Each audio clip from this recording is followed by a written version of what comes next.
Hi, this is Dave Nabity from the Omaha Alliance for the Private Sector, an organization I helped start 2 years ago to look out for the taxpayers, the small business owners, and the families of the city of Omaha to make sure that the special interest groups and the politicians weren't taking advantage of them.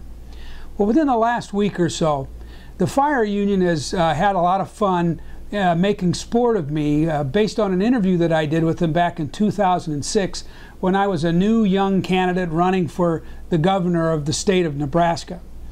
In that interview, I was very complimentary to the work they were doing. I was in full support of everything that they had on their agenda and was basically a raving fan of what they were doing.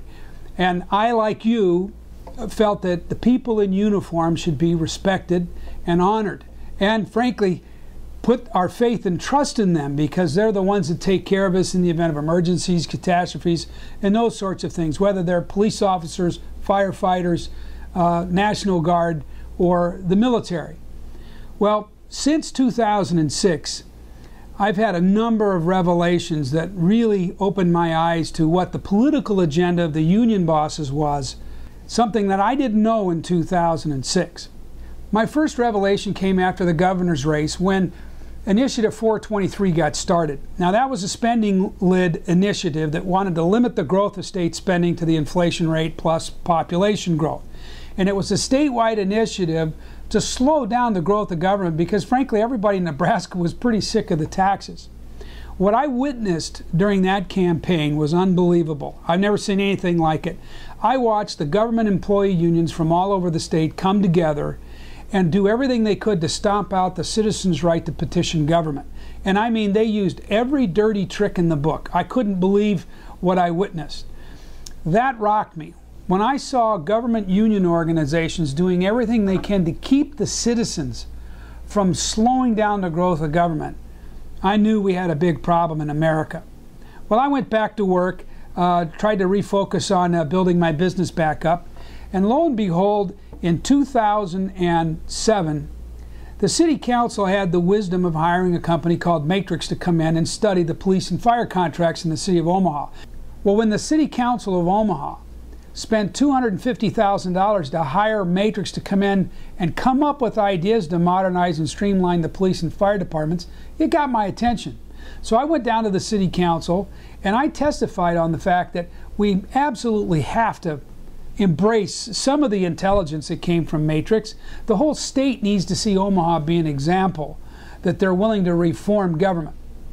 Well, the second revelation is that I watched the fire union bosses launch a vicious assault on the city council members, and especially attack Dan Welch, city councilman at the time, who had the wisdom and the foresight to try to get an audit in, to try to figure out how to rein in the overruns and the cost overruns of the fire and the police departments.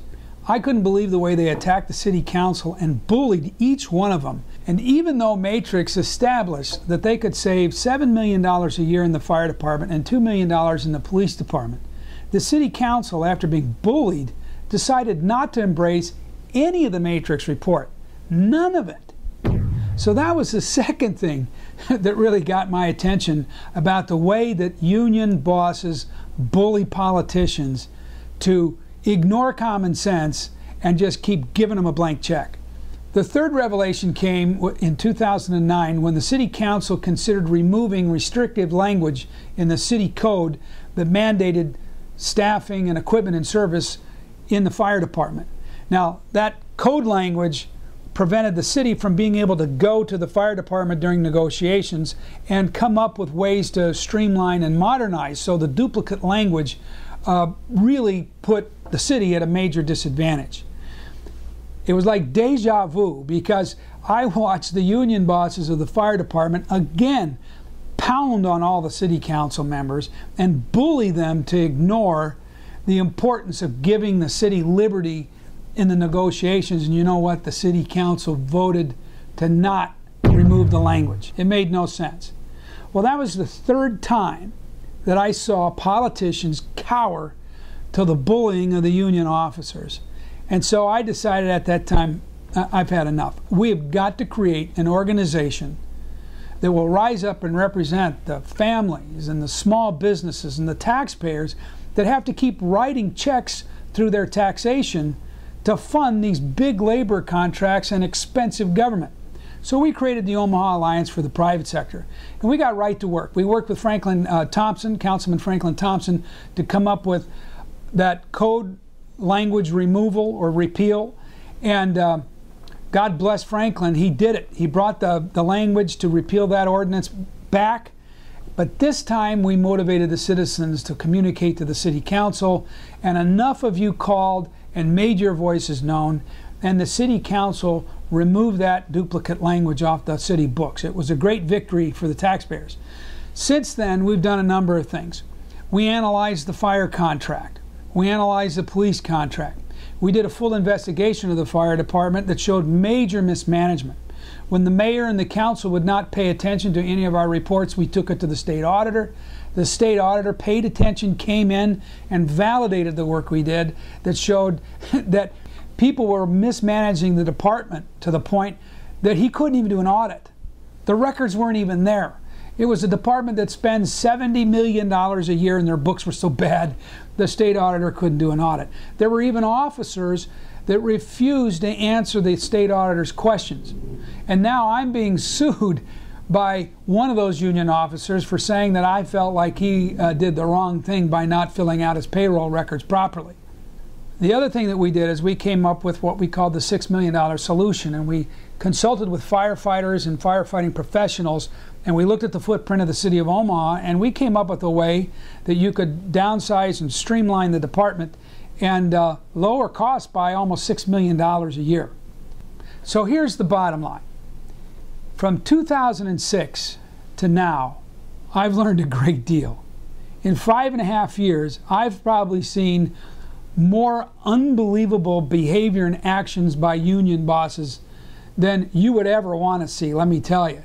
And it absolutely changed my opinion, and I am more convinced today that we've got to do everything that we can to stop the greed and the aggression of these union bosses.